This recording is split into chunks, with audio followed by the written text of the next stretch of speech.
গোয়াল ঘরের মতো দেখতে এই ভাঙাচোরা ঘরে অতি কষ্টে দিন কাটছে অসহায় এক বৃদ্ধ দম্পতির।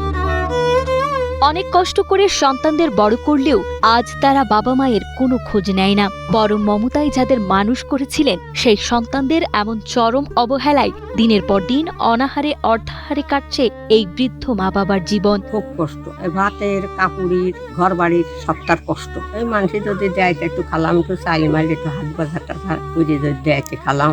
ভাঙা ঘর দুজন ঠিক করতে পারিনি, আমরা দুইজন থাকি ভাঙা কুড়ির মধ্যে।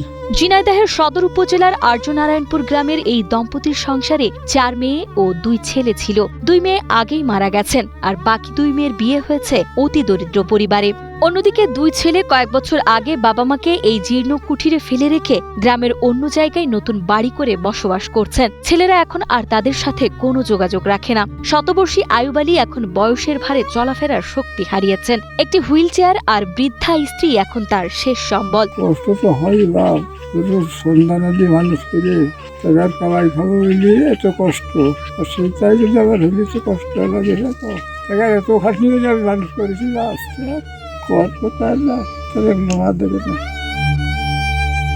দম্পতির সম্বল বলতে এখন কেবল এই জরাজীর্ণ ঘরটি আর একটি খুপড়ি রান্নাঘর। বৃষ্টির দিনে ঘরের ছিদ্র দিয়ে পানি পড়ে ভিজে একাকার হয় সব। ছেঁড়া ও ময়লাযুক্ত পুরাতন কাপড়ে কোনো রকমে লজ্জা নিবারণ করেন তারা। প্রতিবেশীরা মাঝে মধ্যে খাবার দিলে তাদের পেটে এক মুঠো ভাত জোটে, নতুবা না খেয়েই পার করতে হয় সময়। মানুষ দেয়, দর্জন দেয়, হাট বাজার করে দেয়, তাই নিয়ে খাই। দেখার কেউ নেই, ছেলে মেয়ে আছে তারা কেউ দেখে না, তারা সব দূরে, কিন্তু এরা দুইজনে থাকে, আমাদের দেখতে হয় সবসময়। খাওয়া দাওয়ারও খুব কষ্ট, অসুখ বিসুখ দুইজনেরই অসুখ, ওষুধ পানি এটা সেটা মেলা কিছু রাখবে, মানে এদের বাঁচায় রাখাই কষ্ট, আমাদের মতো কাছে সম্ভব না এটা। প্রতিবেশীদের মতে আজকের যুগেও সন্তানদের এমন অমানবিক আচরণ ও দম্পতির এই করুণ দশা কল্পনা করা যায় না। থাকার কষ্ট, খাবারের কষ্ট আর কাপড়ের অভাবে তাদের জীবন এখন দুর্বিষহ।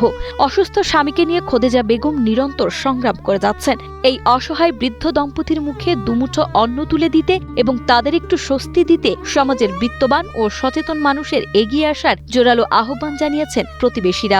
দুইজন অসুস্থ, তো যদি দেশবাসী এদের পেছনে একটু সহযোগিতা করে, হয়তোবা এই পরিবারটা ভবিষ্যতে দুটো ডাল ভাত খেয়ে বাঁচতে পারবে। দেশবাসী এই পরিবারের পাশে একটু দাঁড়ায়।